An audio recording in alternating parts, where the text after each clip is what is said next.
What's going on, guys? Welcome back to the Art of Suffering podcast with Dalton Darnell. Today we have Gracie and Pedro Torres of Cavviatta Horse and Cattle? Quarter Horse and Cattle Company.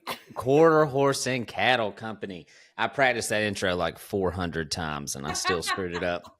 So I actually just left their place about 2 weeks ago. We had a ranch roping clinic and a rope in there. It was a ton of fun. And so I wanted Gracie and Pedro to come on and kind of visit with you guys. Their community they have there is really pretty special. It's a pretty special thing to get to walk into and experience. It was a lot of fun, a lot of new ropers, a lot of people learning. And just a really cool atmosphere. So I kind of want to start with that, you guys, is kind of how you guys got started there at Cavviatta and what you've built there. Take it away. That's going to be on a YouTube short. All right. The old look at each other. That was fantastic. Well, this is why I looked at her, because she is a lot louder and she talks faster than I do, so she can cover the same subject in like 10 seconds. Oh, well, good. So well, we started. We opened up here in December of 2017, and we were teaching a few lessons, beginner lessons, horsemanship primarily, and Pedro was training some horses and doing some roping gigs. And we just kind of started growing, and we do have the best community. The people that come here, and it's not because of me and Pedro, it's because God is great and he sends us fabulous people, and our barn family is fantastic. They're all very willing to help each other and pitch in and help where we need, and our ranch hands are fantastic. They work really, really hard. The people here are full of integrity, and again, it's nothing that we did, it's just God providing for us. It's pretty amazing, and I've been fortunate enough to step into a bunch of communities like that. You know, like when we did the His Cavvy Foundation in Colorado, that community people was really cool. The place we went in Italy, like I was telling Pedro, it's very similar to what you guys have there. You know, and that's the thing about it. You guys listening, if you've ever been to a ranch roping or a ranch rodeo or any kind of environment like that.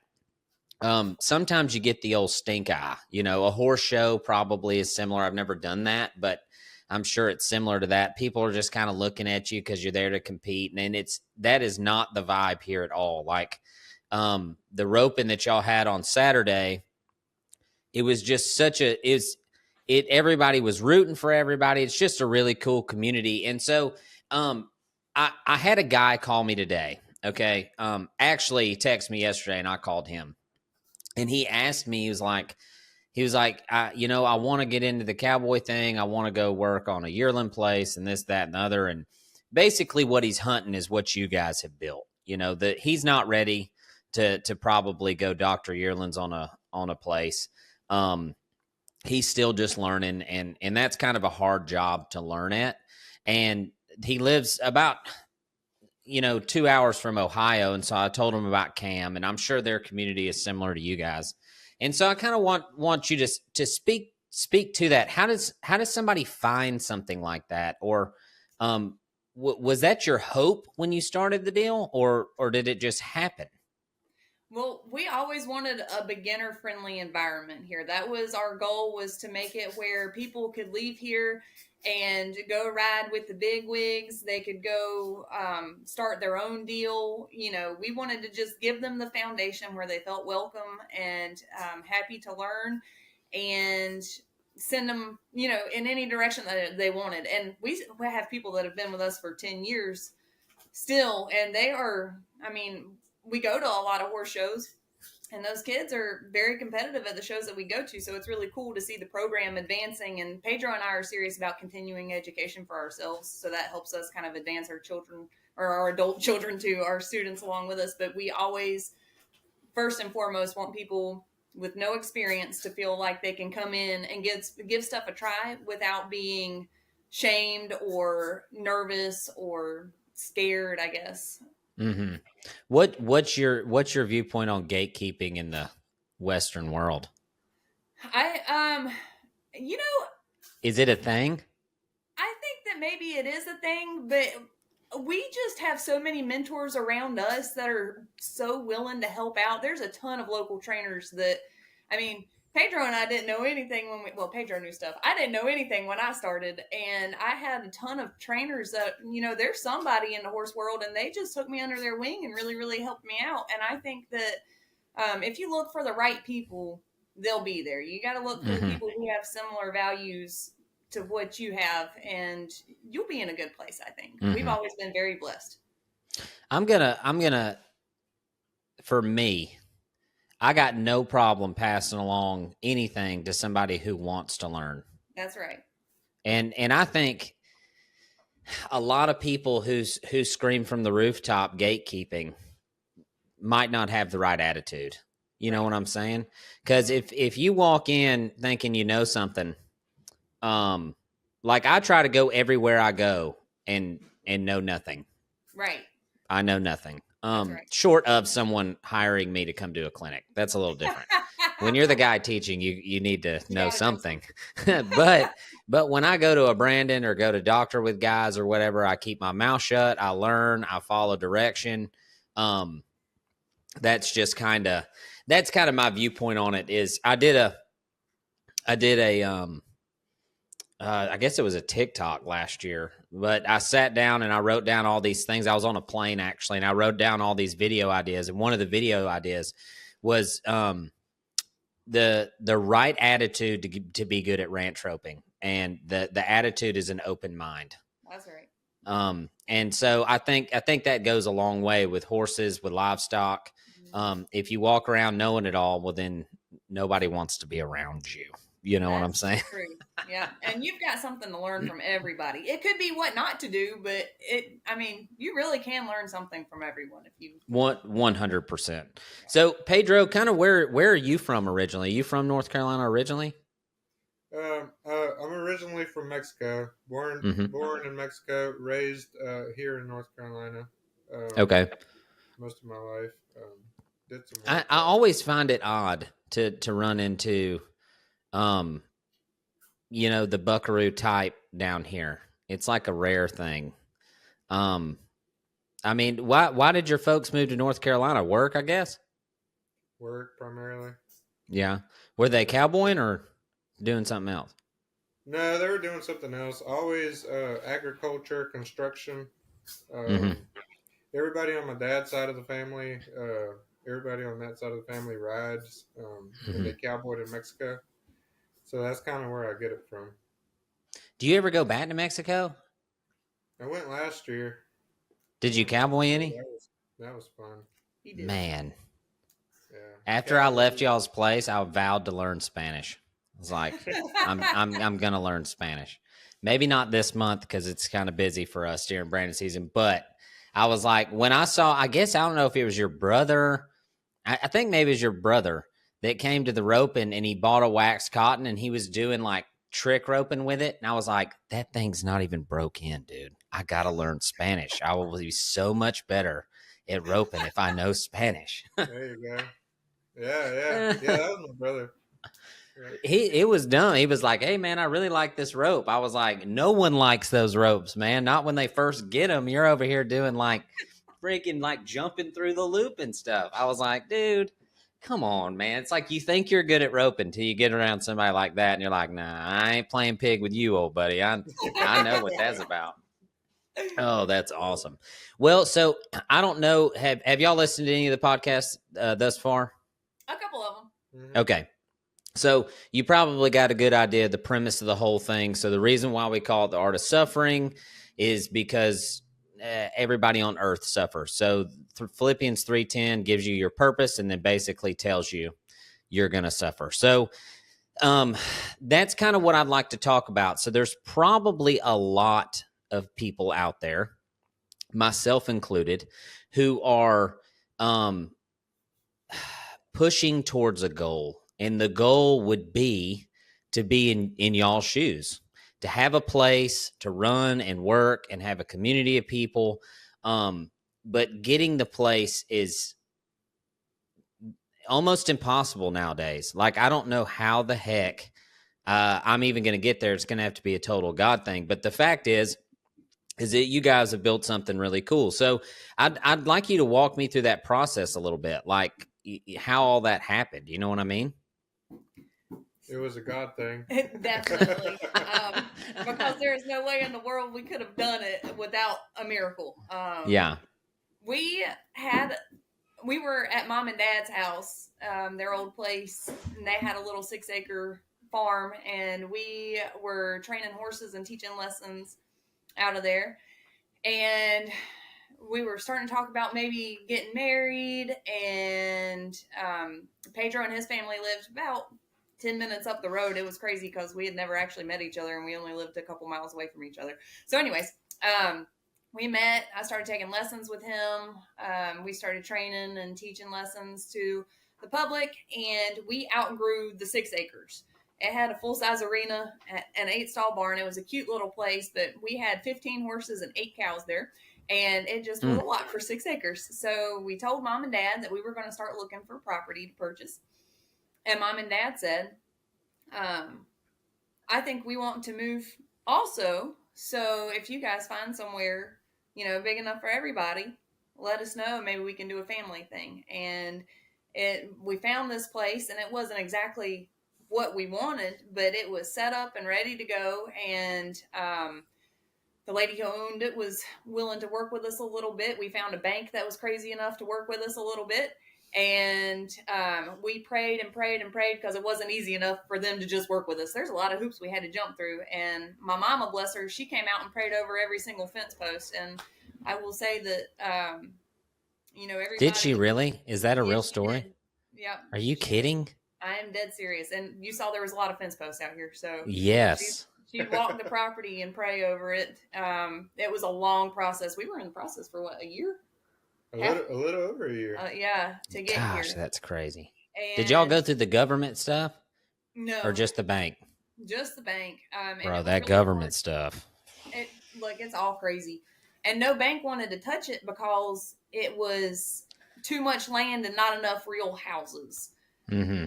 And they were on different tracks. So the house itself that mom and dad stay in is on a different track than the ranch. So anyways, there was a lot of finagling that went on, and legally we did a lot of finagling legally, and it ended up working out, but it was a lot of blood, sweat, and tears. I remember being so frustrated.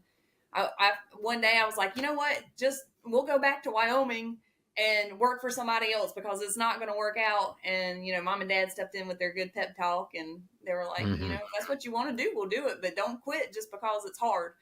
And we made it work.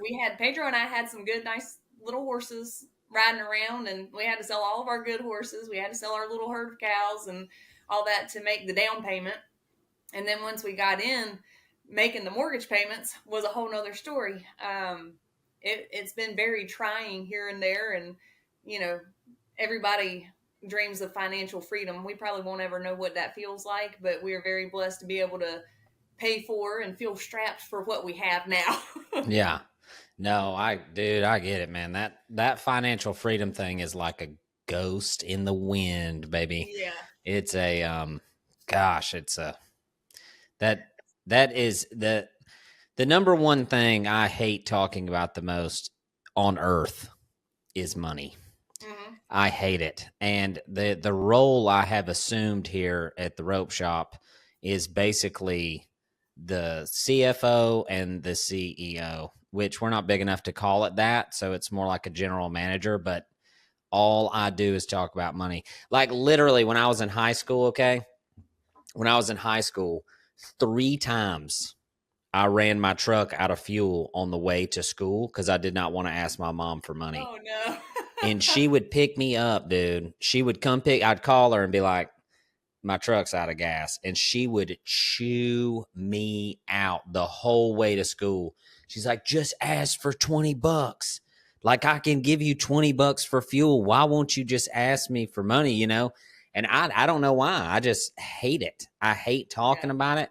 And God is absolutely destroying that part of my life right now because he's like, no, you going to talk about it. That, as a matter of fact, that's all you're going to talk about all day long because He has it's, a good sense of humor. oh my gosh, it's awful. I'm going to be like Dave Ramsey by the end of it, but we'll just have a financial podcast where I Yeah. tell you all the mistakes I made. Right. That's awesome. So let's talk about, so we got one little one Yes, sir. and she is 5. Yes, sir. All right. So if you're talking to me, let's say you're talking to me, and let's say I'm 23 and I just got married and we're thinking about having kids, what do we need to expect? What's that change like? You answer that one. You want to talk about not talking about money? You won't have any money. That's a if you had it fact. before, you won't have it now. Yeah. That is a fact. That freedom thing you were talking about, financial freedom, no finance or freedom. Gone, son. I call it a mourning of your old life. You have to mourn your old life. Like it changes so much, which honestly, like I got a 6-year-old and y'all got a 5-year-old. Like you kind of drowned out the bad years once you get to that point. It's like you can forget about it and like laugh about it a little bit. But buddy, that first year, Oof, yeah. that first year is a grind, dude. That is an absolute grind. It was definitely, and I mean, even still, it can be challenging, but it is such a blessing. And we've carried our kid with us all over the country and doing ropings and horse events and stuff like that. So it's been really, really great to have her grow up with us. But I do remember some long car rides, truck rides, and some long nights, nursing the baby, changing diapers and all those things. But she travels well now, so that's exciting. Well, Gracie, how much did your life change? Like what I've noticed with kind of the ranch mom thing, right? Like I've had some friends that were married and then had kids, and their wives are just just as good cowhands as they are, if not better, honestly. And then they have the kid, and it's kind of weird to see him sitting on the truck with the baby and not roping, or you know what I mean? Like did that change for you? It did. I had to sit out a decent amount, but looking at it now, it's a blessing that I did it then. So now we can enjoy our time, and she's in the atmosphere and stuff. But I had to sit out a decent amount, and every now and then I still do. If she has an event or something to attend, then we have to.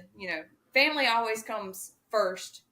And sacrifices have to be made for stuff like that. But it was definitely strange to have to adapt because I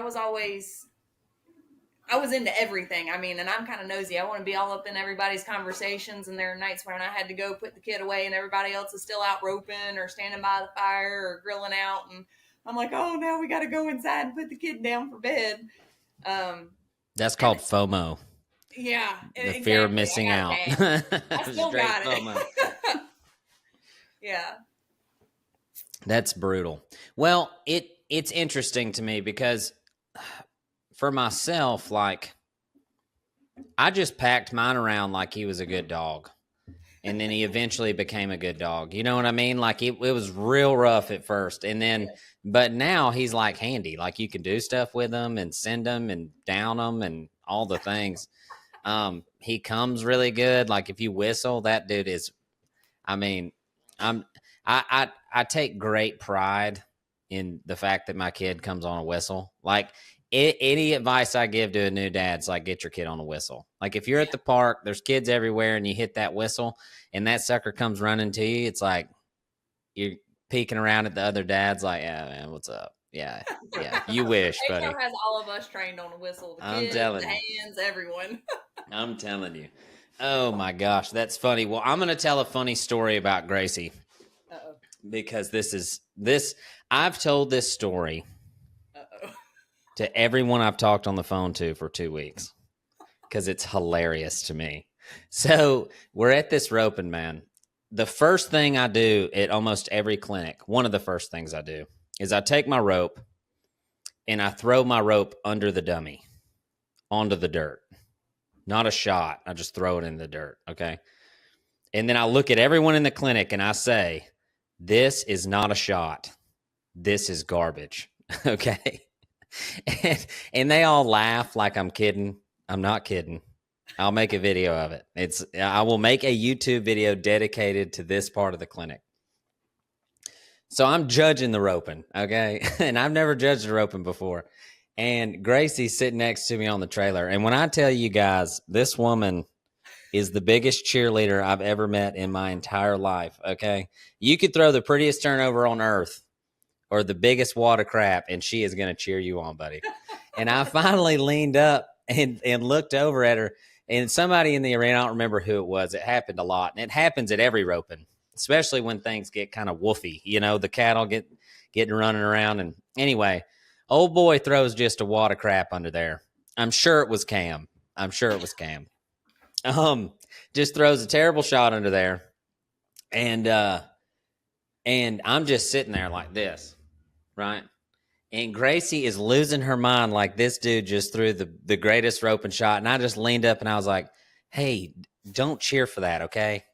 Don't. And she's like, what? I was like, you don't cheer for people just throwing their rope on the ground, okay? That's not a shot. We're not cheering for this. And then, so Gracie's giving me a little, she's like, come on, man, like it's a roping, I was like, Gracie, if you want all these people to get as good as you one day, you can't cheer for the bad ones, dude. You only cheer for the only positive feedback. And so for the rest of the roping, every time she'd cheer, she'd look at me like, am I supposed to be cheering right now? It was freaking hilarious. Like, there's nothing better than a group of people that come to a roping and no one cares how good you are. Like, it's so much fun. There's a ranch roping association in Kansas that is the exact same way. Like, everybody's cheering. They're either cheering or there's like 5 old dudes on the fence coaching, like a lot, like a lot. It was absolutely hysterical. So one thing we do have to talk about, and I wish I had this on video, but we didn't film that day, is let's talk a little bit about y'all's banter in the middle of the roping. Like, while you're roping, like literally Gracie's in there trying to one-man a calf, and her and Pedro are having a conversation about nothing remotely close to what's happening in there. It's like, hey, did you feed the dog this morning? No, I didn't feed it yet. Like, it was absurd. Like, it was so funny to me. So what is that about? Is that y'all's way of getting along as a married couple and roping together? Because that's rare. That's very rare. We've had years of experience of trying not to kill each other. So, and I also forget to breathe. I get really nervous in high tense situations. I will and I forget how to do everything. And so if I talk a little bit, then I can make sure I'm breathing, and it works out better most of the time. Did you play sports in high school or anything? Have you seen me? No. No? Oh, man. So the flip side of that is normally we're yelling at each other, like arguing over the fence. And I finally got to the point where I was like, it doesn't matter how hard I yell at this lady. Like, it doesn't matter how clear I am to this lady. She's always going to ask, does it need to be half an inch past the hip? So I'm just like, how are you doing in there? Are you still breathing? That's way better. Words of affirmation. I just yeah. Hey, there's a lot of that going around at the Cavviatta Quarter Horses and Cattle Company. There's a lot of words of affirmation. They'll make you feel awesome about yourself. And I feel like I roped like crap, and everybody was like, man, that's awesome. I was like, dude, that was not a good shot, dude. That was not good for me. I should not have missed that, like, oh my goodness. It's so funny. I did throw, I think, the longest Houlihan I've ever thrown in my life that day we practiced. I've watched it on video like 40 times. Like, I'm not going to lie. That one had some range on it. Heck yeah. Which that's my favorite. But thank you so much, sir. I'm going to sleep well tonight. Oh, my gosh. Words of affirmation for everybody but Cam. Cam had a tough go of it, man. That guy gets bagged on. With Cam.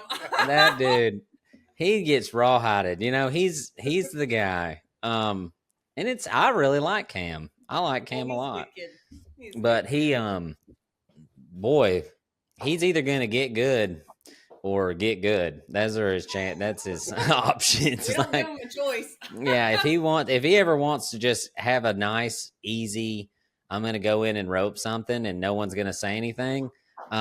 He's gonna have to go to another state, old son. Because y'all could smell that dude roping a mile away. Hey, it smells like Cam's missing over there, but somebody better slip in there and get after him. he's got a leg in his lip. That facts, dude. Oh my gosh, it's so dang funny. I told him if he couldn't put a heel loop on that one calf that we couldn't be friends anymore. Well, I mean, that's how it goes. That's how it goes. One guy, I think his daughter was going in for a shot. And he said something. It was so dang funny, man. Like from the fence, he said something like, "Hey, don't just throw a wad of crap in there." And I was like, "That was the best advice I've heard all day, man." That was fantastic. Which is funny because his daughter is a roping son of a gun. Yeah, she really did a good job. They which they all did. You know, I mean, it's all when you go into a learning environment like that, you gotta keep that in the forefront of your mind. You know what I mean? Yeah. When's y'all's next one? There's July 16th. Yeah, I think there's a July date. And we moved it up to Virginia, so we'll be in Virginia for that one. Okay, is that at Todd's? It is going to be at Todd's. Oh, very good. Yep, we're excited. I've talked to Todd quite a few times since we left there. He's a good dude. He's a really nice guy. Just bring her in. Get her to tell a story. Can you say hello to Mr. Dalton? Hi. Hey. What'd you do today? What did you do? What'd you do today? I didn't. She doesn't know. That's Wiley's answer too, almost always. Hey, Charlie, who's a better roper, mommy or daddy?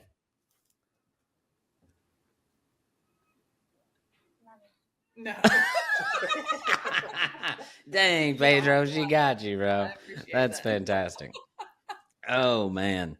That's good stuff. So, with all that being said, if somebody wanted to start a ranch roping association, what advice would you give them?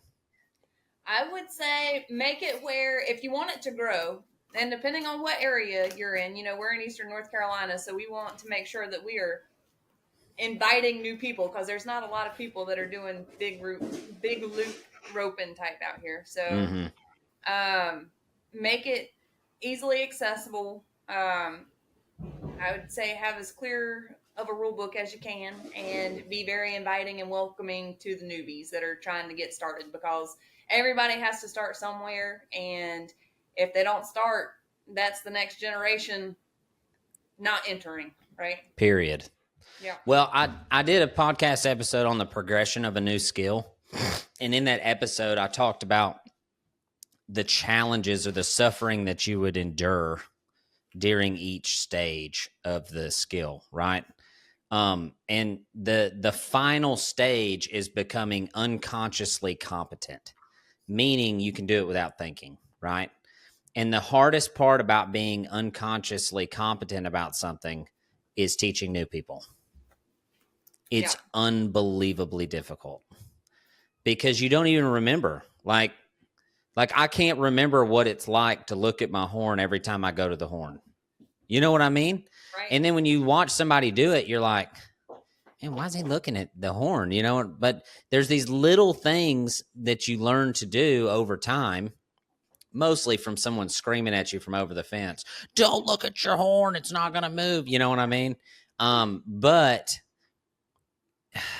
then like I counsel people to like almost stay away from the arrogant ones.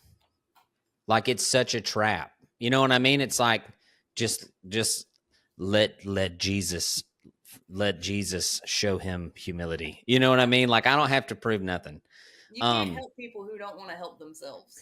No, 100%. And that's something you guys did really well is like y'all were very open and honest and graceful with the people who wanted to learn, and then the people who thought they had something going on, you were just quiet. Yeah, you bet. Get after it. You know what I mean?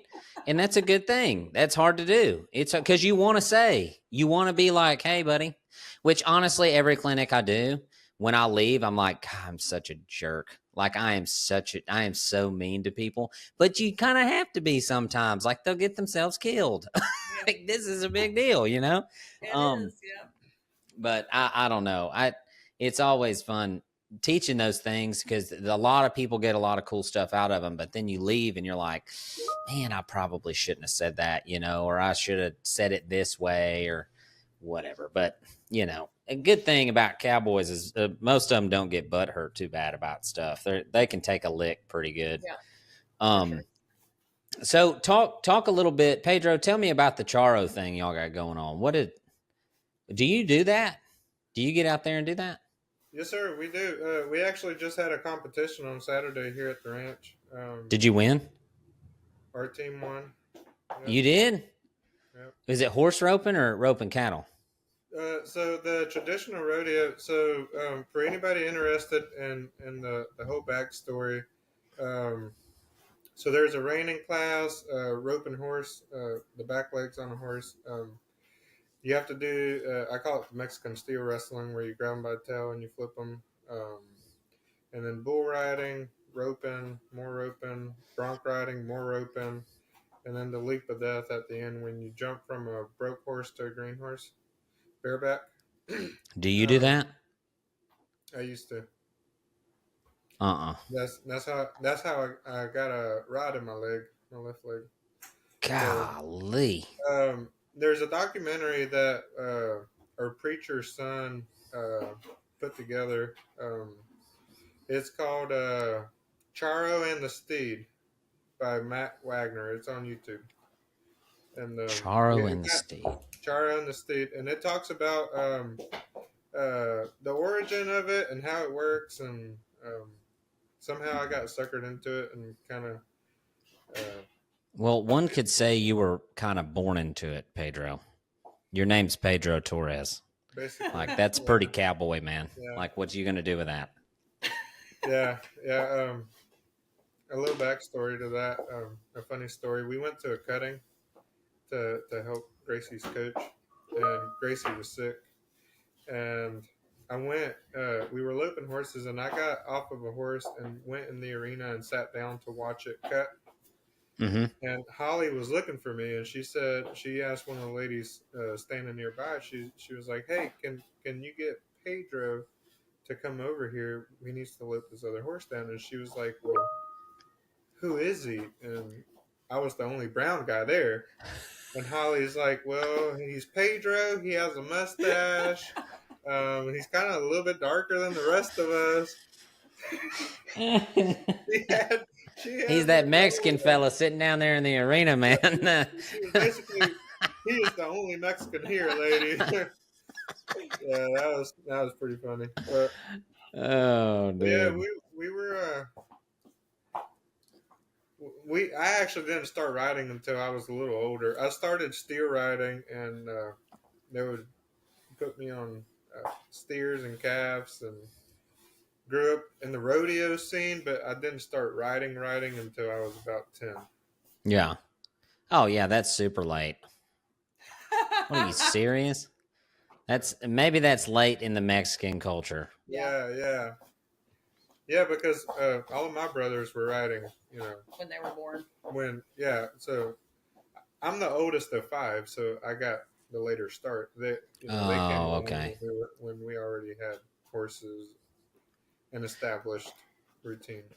What do you like more, the Charo rodeos, or do you like the big loop deal? It's the same thing. Yeah. Basically. Is it scored the same? No, it's not scored the same. In the Charo thing, there's you get scored. So you saw my brother's trick roping. So yeah. To head and heel the steer, so they have to ride a bull or a steer and buck them out. And then when he dismounts, he gets bonus points for removing the flank rope and his bull rope. And then So the header is 3 riders per team. One of them heads, one of them heels, and one of them is the third man. If if somebody misses, then it just keeps rolling. Mm-hmm. So you get judged on how many fancy tricks you can do, how many maneuvers with a rope you can do. That's crazy. That That's stuff is nuts. and then you get judged on your if you throw a hip shot or trap, you know. Mm-hmm. So yeah, that's Is a hip shot worth more? it is. Yeah. Hip shot's worth more. Yeah. It's So very similar. I think the big loop roping is about as close to the Cavviatta as white people are going to get. yeah, no, there's no question. You're Well, not and sending me in there. this is one thing that has been said amongst us is a charo can be a buckaroo, but a buckaroo can't be a charo. Facts.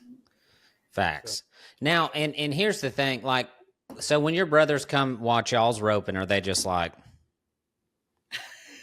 They used to do it. They used to do it. And then they fell in love and got girlfriends and stuff like that, and they want to save their money. I'll tell you what, that right there, that right there. The guy that I talked to today was like, yeah, I have a fiance and I don't know if she wants to move or whatever. I was like, find a community close to home, my friend. Yeah.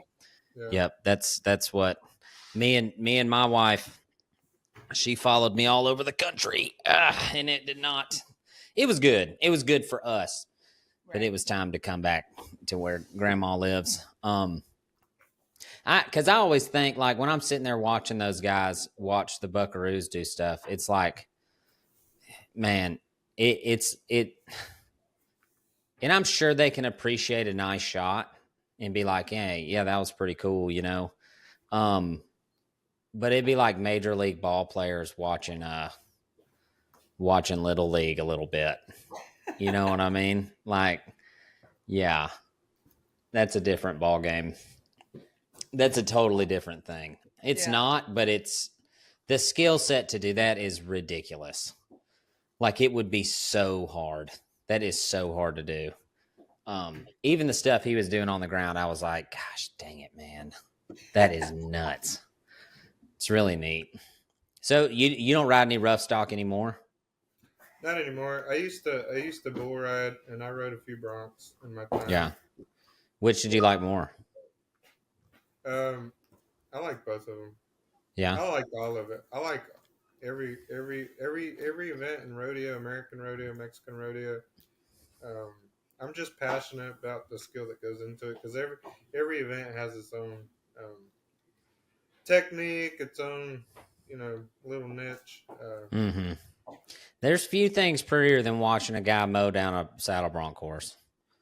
Like, that's a cool thing to watch. When a guy really times one up and just goes to wearing them out, like, which I can't ride my horse worth of crap. So like, if mine gets silly at all, I'm bailing. I'm coming off right on my head. I always land right on my head every time.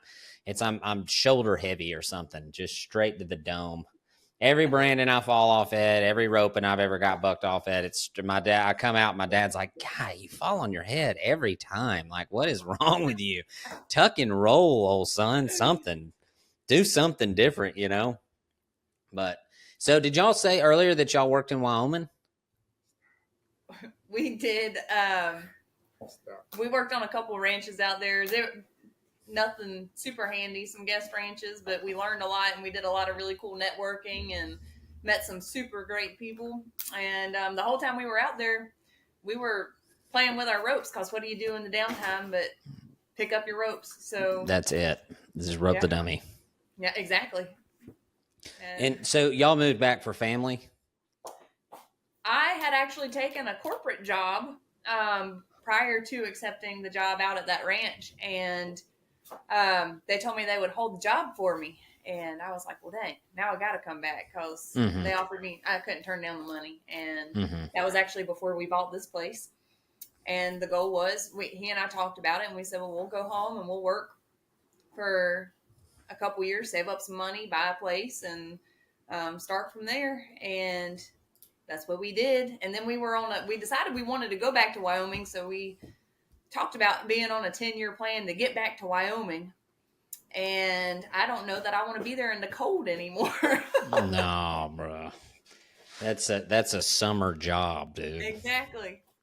Yeah. Well, Richard Boatwright, he runs a yearling deal or works for a yearling deal in Colorado in the summer and then comes back. He lives in South Carolina for the winter, which if I had the perfect dream world, I would precondition calves here in the fall and then go out there in the summer. Absolutely. My wife ain't gonna have all that. She did not like Wyoming very much. But man, it's cool country to work in. It's like you're riding around. You're like, man, this is where cowboys are supposed to be. You know what I mean? It's like it's on the flag. It's on everybody's cars. You're like, yes. And I'm sure y'all have experienced this, and anybody listening that lives in the Southeast or the eastern side of the United States, like if you go to dinner or something and you see somebody and they ask you what you do, and you're like, well, I'm a cowhand, and they're like, a what? Like then you got to explain it. Because I'm a cowboy. You're a cowboy for real. You're not a cowboy. I mean, what do you do for a living? And out there, it's like, well, what do you do? I'm a cowhand. Oh, okay. Like it's just normal. It's like a normal thing. Which down here, even walking around in a cowboy hat, everybody thinks you're yee yee. You know what I mean? It's like I'm not yee yee, dadgummit. Freaking get out of here. Oh my goodness. But the cultural differences are pretty amazing between different parts of the United States. And you guys, anybody who's never gone out there or worked out there or whatever, it's like you're on another planet. Like you can't even believe you're in the same country. Right. If you come from the tree tunnel down here, up there, like driving around down here is like a tree tunnel. It's like you're in a tunnel full of trees. The whole way to y'all's house, I was in the tree tunnel the whole way. I was like, this dadgum tree tunnel. You can't see nothing. You can't look at nothing. It's kind of claustrophobic feeling when you get back. Oh, it's terrible. There's a depression period that's real, very real. Soon as you get out of your truck and start sweating, you're pissed immediately. Just like, oh my gosh, why did anyone settle here? Like, how did they stand it with no AC back then? Why didn't they just keep going? Oh my goodness. Well, that's cool, guys. So what do y'all got coming up? What's next? We have an open horse show April 12th and our first rodeo of the season on May 10th. Those are the two next big things. And then we got a July 4th rodeo. And so far we only have one Carolina Ranch Ropers roping on our schedule, but we'll be at all the other ones with the rest of the association, and we'll help put those on. And of course, we're going to rope. Well, it sounds like you're freed up for the Pro-Am. Sounds like we might be making a trip to the Pro-Am. My goodness, it's on my bucket list. It's on my bucket. Pedro, list. You gotta go, man. You have to go. I'm working on her. She wants to put on all these events. You got to pay bills. She wants to serve the community.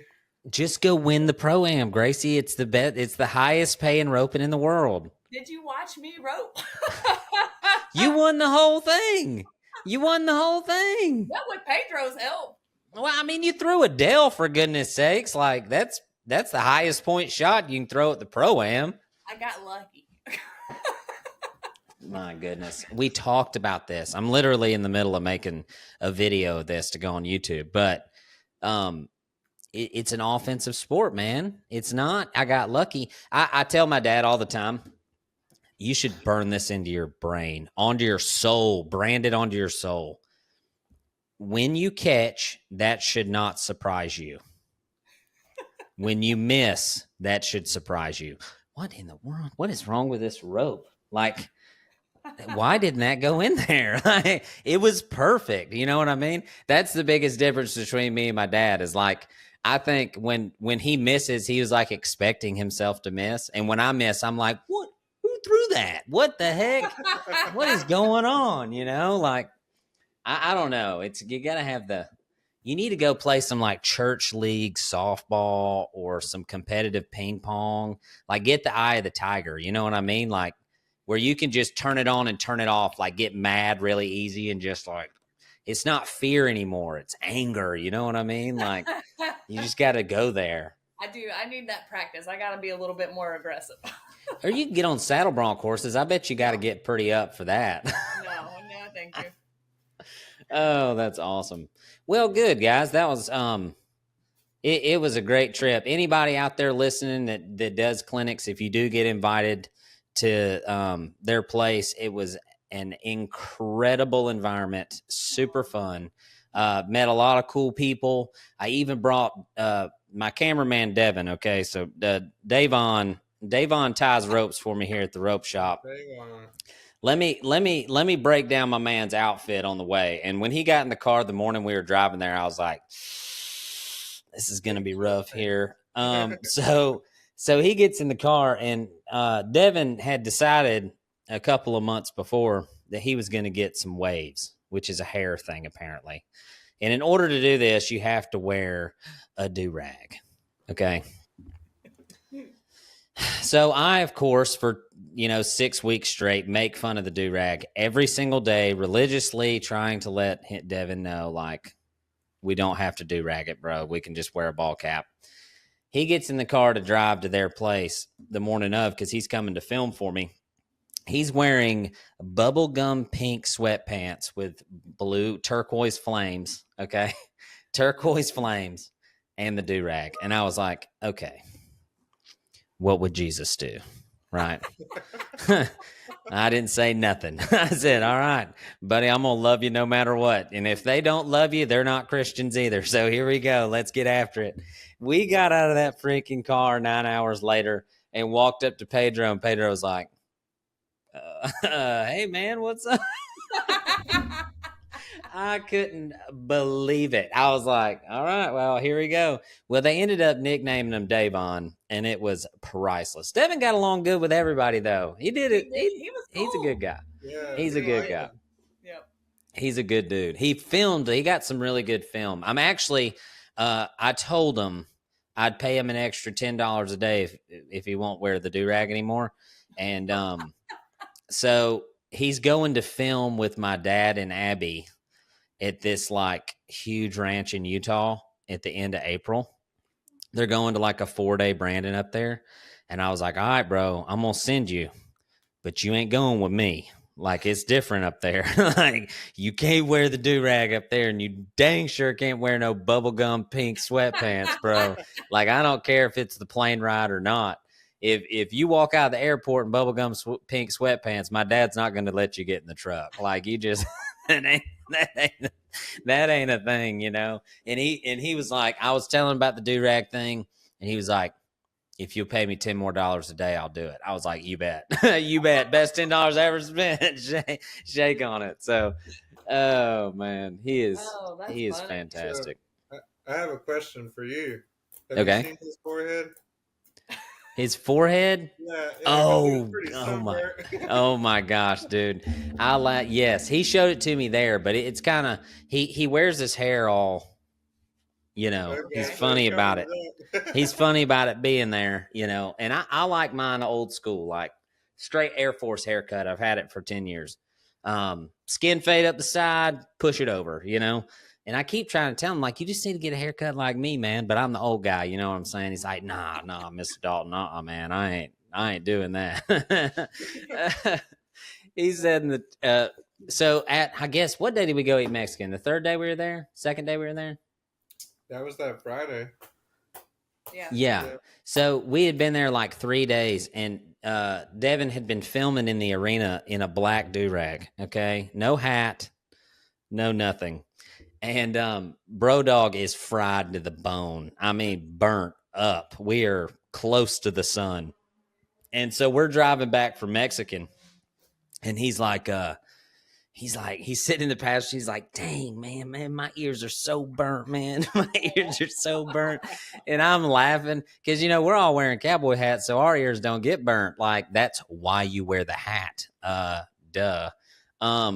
And then I was laughing at him, and he was dead serious. He's like, man, I think this do-rag is like attracting the sun or something, man. It's burning my ears worse.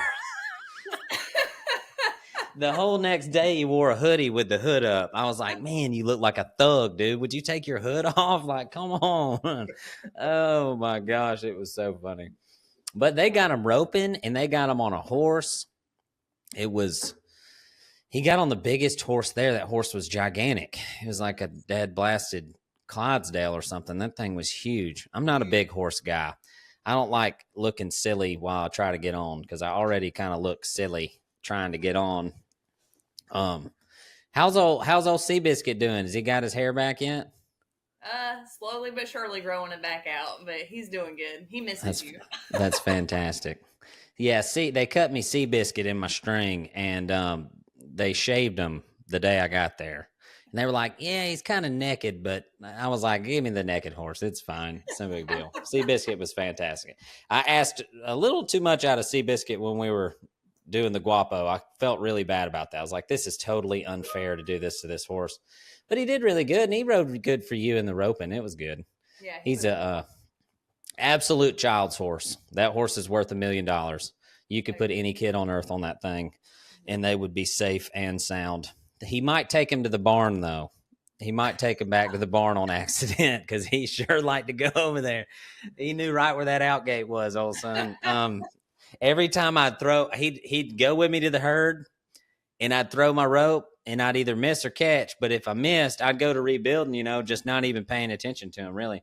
And he'd just turn, walk straight to the gate. It's like, Seabiscuit, where are you going? Get back over here. He's like, if you can't catch, we might as well go to the barn. Boy, I'm telling you, there's only one place on earth I've ever been that I didn't have to deal with barn sour horses, and that is Wyoming, because you're so far away from it. There's no way. I did ride one. He's really my best horse, but he was herd sour real bad, and he'd whinny. But he sounded like a T-Rex. Like, it wasn't like a pretty one. Like a nay, you know what I mean? It was like, ah! Like screaming the whole way across the pasture, like for miles, dude. And it was funny because all the other guys I rode with would be like, we know where you're at the whole gather because we can hear your stupid horse screaming from across the pasture. Because anytime he could smell one or hear one, he would just go to, it was terrible. It was like, it was so loud. And it would like straight to your central nervous system. As soon as you do it, you're like, oh my God, what is wrong with you, man? It's fantastic. Horses are just the best, And I think the people who ride horses and don't get paid for it are kind of crazy, honestly.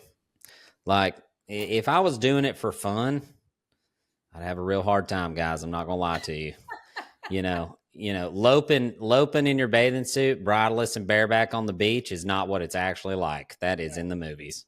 That is not real. That is not real. Oh my gosh. Because Seabiscuit be headed right back to the barn and you're bridleless and bareback. Oh my goodness. That is so funny. Well, that's awesome. Well, guys, that's all I got. Y'all got anything else for me? No, we appreciate you taking the time to do this with us. We really enjoyed having you and Davon out here, and we hope you'll come back. Yeah, you bet. We'll schedule it. We'll just go in and put it on the books. I got one coming up. I'm supposed to go to Ohio at some point, and then we got one in Montana, I think. That one's next year, though. So, yeah, we'll just put it on the books and make it happen. Hopefully I get some cattle in here at some point, then y'all can just come over here and we can just do it that way. Sounds like a blast. Y'all can just come rope cows and we'll just play. Right. Except for they'll be sick and wild and it'll be fun. Guys, y'all need to check out Cavviatta Quarter Horses and Cattle on Facebook. Gracie is all over the TikTok. Big TikToker. She likes the TikTok. That's where you messaged me, right? Or was it Facebook? Yep. The first one I sent was on TikTok, I think.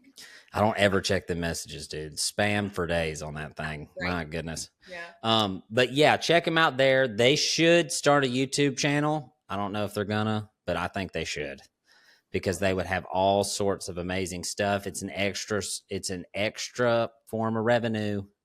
You need to take it serious and get after it. We have a YouTube channel, but what? I don't post a whole lot on there like I should. So we'll try to get better at posting. Hey, does TikTok pay you? A little bit. A little bit? Yeah. Then do YouTube. Okay. Do YouTube. All Look right. up the stats. Everybody loves TikTok, but YouTube pays more. Okay? Do it. Plus, y'all could just literally do vlogs and they would be hilarious. Like, you don't even have to do any, like, you can do coaching and teaching if you want to, but like, you could follow Cam around all day and it would just be super funny. Like, honestly, I mean, he's a funny dude. He is a funny guy. You get him cutting the grass and just doing funny stuff. And I mean, I'm serious. I would watch that. And I don't watch anybody's YouTube, really. Some people's. I watch a lot of golf on YouTube because I watch cowboy stuff all day. And when I get home, I'm just like, okay, I can't watch any more roping or riding or nothing. So I watch golf and fishing. And yeah, which you get good ideas because they edit differently than us. You know, their edits are a little more polished because they actually make money doing what they do. Whereas we have to like beg, borrow, and steal to get stuff done. But yeah, so deeply encourage you to get your phone out and film everything you do and put it on YouTube for the world to see. It's super fun. And I think that y'all's community would rally behind that. I think they'd really like it. They didn't mind Davon, you know, filming. Everybody was comfortable. Yeah, that's what I'm saying. Like, you got the right spot for it. You just stick, I mean, just stick your mom in front of that camera for about 5 minutes. Just do that. That's a true story. And you could do like Lou's story hour and just get her, let her rip. Just get after it. Okay. Yeah. Listen, I want royalties. Okay. This turned into a business meeting. This is going to be awesome. All right. Yeah. Then we can collaborate. It'll be great, guys. Get on it, okay? TikTok's going away. Don't worry about TikTok anymore. YouTube is king. Okay. All right. What's the name of the YouTube? Cavviatta Quarter Horse and Cattle Co. Okay, go follow that right now. Hit the little bell so you get notified the next time they post a video because they're going to do it. Guys, thank y'all so much. It was fun visiting with you, and we'll get that clinic scheduled. If you're in the North Carolina area, be watching the Cavviatta website because they got clinics out their ears. They do all sorts of stuff. They had Dave Stamey out like the week before me. They do rope-ins. They do clinics. They do lessons. They do rope-ins. They do charo stuff. They do bronc riding. It's crazy over there. It's just stuff every day. So go check it out. Give them a follow. Thank y'all for watching. We'll see you in the next video.